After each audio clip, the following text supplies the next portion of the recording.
Com vocês agora, 5 lições duras que a gente tira do empate frustrante de Botafogo 2 e Curitiba 2. É depois da vinheta.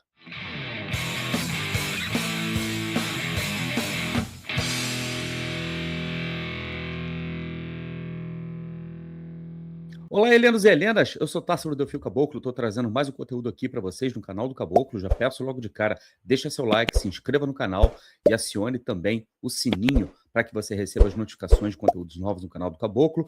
Considere tornar-se membro do canal do Caboclo por apenas R$ 4,99 por mês e você também pode enviar um Pix para minha chave de Pix, canaldocaboclo@gmail.com, colocando ali alguma contribuição a que você quiser, que você puder. O Botafogo empatou em 2-2 contra o Curitiba pelo Campeonato Brasileiro, num jogo que a gente poderia muito bem ter saído com os 3 pontos, mas a gente fez questão, obviamente, de entregar 2 gols para o Curitiba, e assim a gente se frustra, sai com apenas 1 ponto, fica um pouco estagnado na tabela, e eu estou aqui para analisar mais ou menos o que deu errado, por que o Botafogo foi mal e quais são as 5 lições principais que a gente tira desse empate frustrante entre Botafogo e Curitiba. A primeira lição que eu quero colocar para vocês aqui é com relação ao posicionamento do Danilo, algo que me preocupou demais.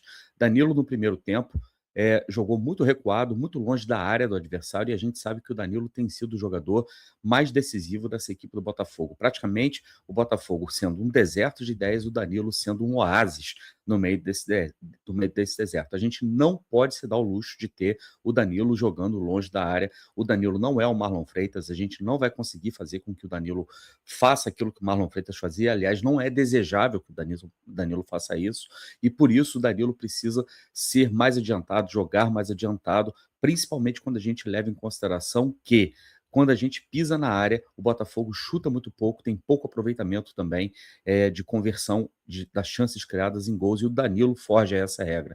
Nesse momento, a gente não pode abrir mão. Danilo tem que jogar mais adiantado, e obviamente que isso vai gerar outros problemas na equipe, mas a gente vai chegar neles daqui a pouco. Porque a próxima lição que a gente precisa tirar é que a escalação inadequada do Botafogo, principalmente no jogo contra o Curitiba, cobrou um custo muito alto, cobrou um preço muito alto. A gente começa o jogo com Montoro, Santi e Barreira, e o Botafogo tem uma extrema dificuldade, principalmente em ganhar duelos. O Botafogo foi um time muito frágil contra uma equipe muito física, que é a equipe do Curitiba, que não é o primor da técnica, mas é uma equipe competitiva por ser muito física. Portanto, a análise do adversário foi falha nesse sentido. E também, obviamente, se a análise é falha, você tem um diagnóstico falho, obviamente que você não vai tratar o problema da maneira adequada. O Botafogo apostou num jogo, o Franklin Carvalho, na verdade, apostou num jogo onde você tinha jogadores muito técnicos reunidos por posse de bola, porém o Botafogo pecou demais na falta de infiltração, na falta de transição e principalmente na falta de combate físico. Portanto, o primeiro tempo do Botafogo foi um primeiro tempo completamente desperdiçado, justamente por causa dessas escolhas equivocadas. Ficou claro ontem para mim, pelo menos para mim, que Montoro, Santos e Barreira dificilmente vão poder jogar juntos no Botafogo, pelo menos dentro do cenário que a gente se encontra nesse momento, e isso é muito importante frisar. O contexto do Botafogo é que determina essa dificuldade. Quando o Franklin Carvalho coloca mais verticalidade no time, ele trouxe velocidade através do Bidjalba, ele trouxe fisicalidade justamente através também do próprio Vidalba, mas também do próprio Edenilson, e ele começou a ganhar duelos. O Matheus Martins, posteriormente, entra no jogo e consolida isso que eu estou dizendo. O Botafogo passou a ter 3 jogadores em campo, com muita força física, com muito mais velocidade para partir para cima dos adversários, e o Botafogo começou a funcionar porque começou a ganhar duelos. Ainda assim, o Botafogo termina o jogo com menos duelos vencidos do que o Curitiba, mas isso foi amenizado com a entrada desses 3 jogadores, principalmente no segundo tempo. E a gente precisa lembrar aqui, tá? Não estou dizendo aqui que o Botafogo tem sempre que jogar com pontas. É uma solução jogar com pontas nesse momento? Pode ser que seja, mas o Botafogo, inclusive, não tem um elenco formado para jogar dessa maneira. Aonde que a gente vai buscar pontas nesse momento? Estou dizendo que são opções de jogo. Para o jogo de ontem, esse cenário se desenhava e o Franklin Carvalho pelo menos reconheceu o erro no intervalo, colocando o Bidjalba e Edenilson logo de cara, e o Edenilson perde um gol, né, que não deveria perder logo no primeiro minuto, mas o Botafogo consegue se impor muito mais no decorrer do jogo, justamente por causa dessas correções que foram feitas. Correções essas que depois foram atrapalhadas por causa das modificações incoerentes do nosso técnico. E aí é justamente que eu entro nesse ponto aqui, que é o ponto da incoerência. No empate do Botafogo contra o Caracas, ele fala na entrevista coletiva, no pós-jogo, que os nossos laterais serão jogadores que vão ser muito utilizados e sofrerão muitos desgastes ao longo da temporada. E por isso, normalmente o Botafogo vai precisar fazer essas alterações durante o jogo dos laterais.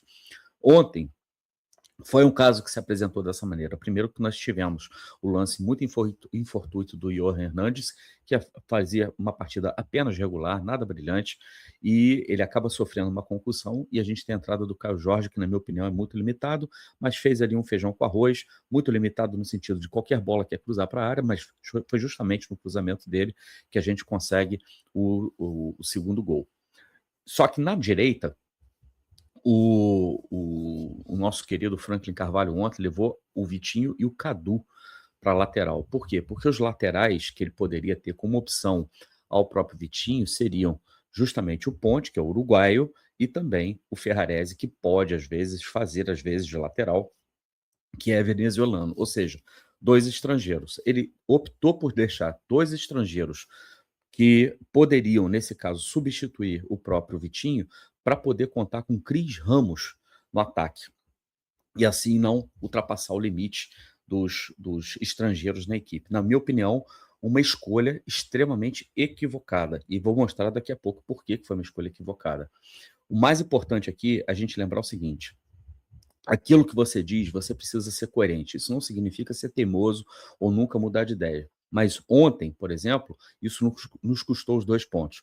Porque no momento que ele precisou, quando ele precisou vencer o jogo, quando ele queria vencer o jogo, ele foi ousado, foi corajoso de colocar o Cris Ramos em campo, mas colocar o Bidjalba como ala. O Bidjalba que vinha fazendo uma ótima partida, dando muito trabalho para a defesa do Curitiba, e a gente acabou perdendo essa força do Bidjalba ali pelo lado, e pior, o Bidjalba jogando como ala acaba comprometendo, entregando um gol para o Curitiba de uma falha técnica grosseira, indesculpável, porém justificável. Justificável no que sentido? O cara não é da posição, não era para estar ali, o movimento de corpo que ele faz não é um movimento de corpo que ele está acostumado a fazer, ele poderia ter optado por uma solução mais simples, mas o jogador foi, digamos assim, mais exposto ao erro, tá? Não estou tirando a culpa do jogador, não estou tirando a responsabilidade do jogador, mas a exposição ao erro que ele foi colocado ali custou muito caro para o Botafogo. E é justamente isso que eu quero dizer com a questão das escolhas erradas. Né? Quando ele faz a opção pelo Cris Ramos, para ter o Cris Ramos no elenco, ele me mostra que, continua dizendo que ele está sendo muito incoerente. Também no discurso dele, na chegada do Botafogo, e também no pós-empate, né, contra o Caracas, ele fala que uma das vantagens do fato dele já conhecer o elenco do Botafogo. O fato dele já conhecer o elenco do Botafogo já deveria ser o próprio argumento para ele não ter entrado com a equipe que ele entrou, para ele ter entrado, inclusive, com o próprio Júnior Santos em campo, e talvez o Matheus Martins, esses sim, jogadores remanescentes do grupo que ele conhecia, e ele optou por não utilizar esses jogadores. E aí o que passa na cabeça do cara? Ah, mas eu estou conhecendo o elenco, eu preciso testar esses jogadores para saber, inclusive, com quem eu conto e com quem eu conto. É preciso entender o momento do Botafogo. O momento do Botafogo tem que entender o contexto geral. O momento do Botafogo não aceita apostas muito arriscadas nesse momento, principalmente quando a gente está falando de garantir 3 pontos em casa contra adversários que você na sua tabela ali, você conta com esses 3 pontos. O Botafogo deixou ontem 2 pontos pelo caminho que vão custar muito caro para a equipe ali na frente, por causa justamente dessas escolhas, dessas decisões equivocadas do nosso técnico. O Cris Ramos entrou, né? Ele deu, obviamente, assistência ali para o segundo gol do Arthur Cabral, mas perdeu 2 gols de cabeça em que ele sobe sozinho contra o goleiro e perde de uma maneira absolutamente bizarra. Um jogador que não tem ritmo de jogo, está muito, mas há muito tempo mesmo sem ritmo de jogo, e que vai sair do Botafogo agora no meio do ano. Enquanto que o Júnior Santos é um jogador que precisa ganhar ritmo de jogo também, vinha de um jogo contra o Mirassol, onde ele não tinha ido bem, mas quando jogou centralizado acabou fazendo o seu gol. E o Júnior Santos precisa ganhar ritmo de jogo. O Júnior Santos tem contrato com a gente por mais tempo, vai até o final do ano. Nesse caso, você colocaria Júnior Santos ou Cris Ramos? Eu, com certeza, colocaria o Júnior Santos. E aí a gente acaba punido, né, pelo fato da gente ter que ver o Cris Ramos em campo. Ou seja, são lições duras que o nosso técnico, né, justamente por ser um cara inexperiente, um cara que não está acostumado, inclusive, com o próprio elenco do Botafogo atual, precisa fazer os seus testes.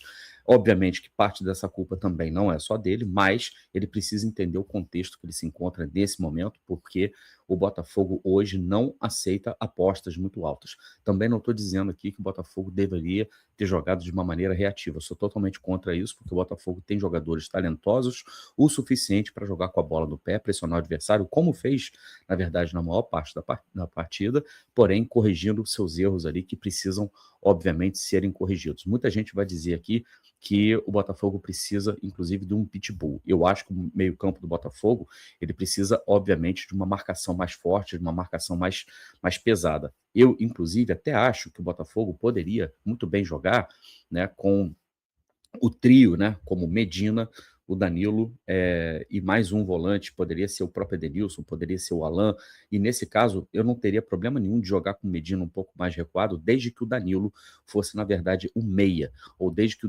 o Alan entrasse e você pudesse, inclusive, até avançar um pouco mais o Medina. A dupla Medina e Danilo pode ser muito bem a reedição de Almada e Savarino, aquilo que a gente viu no Botafogo em 24. Mas a gente precisa de uma opção de velocidade sempre para a gente poder ter a opção da transição, do contra-ataque e também conseguir levar bolas no fundo da linha do adversário para poder cruzar para trás, ou então quando você tiver uma situação de 1 contra 1 ali, que é extremamente importante, coisa que o Botafogo simplesmente não teve no primeiro tempo.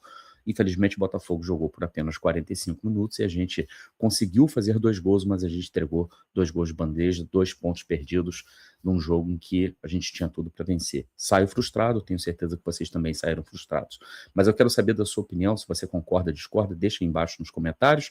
Não se esqueça de deixar o seu like também. É importante que você se inscreva no canal e também acione o sininho para receber as notificações de conteúdos novos aqui no canal do Caboclo. Seja membro do canal do Caboclo por apenas R$ 4,99 e também, se você quiser contribuir, envie um Pix para minha chave de Pix, canaldocaboclo@gmail.com. Eu vou ficando por aqui, daqui a pouco eu volto com mais uma análise aqui no canal do Caboclo. Um grande abraço, você já sabe, aqui no canal do Caboclo se tem bambu, tem flecha. Fui!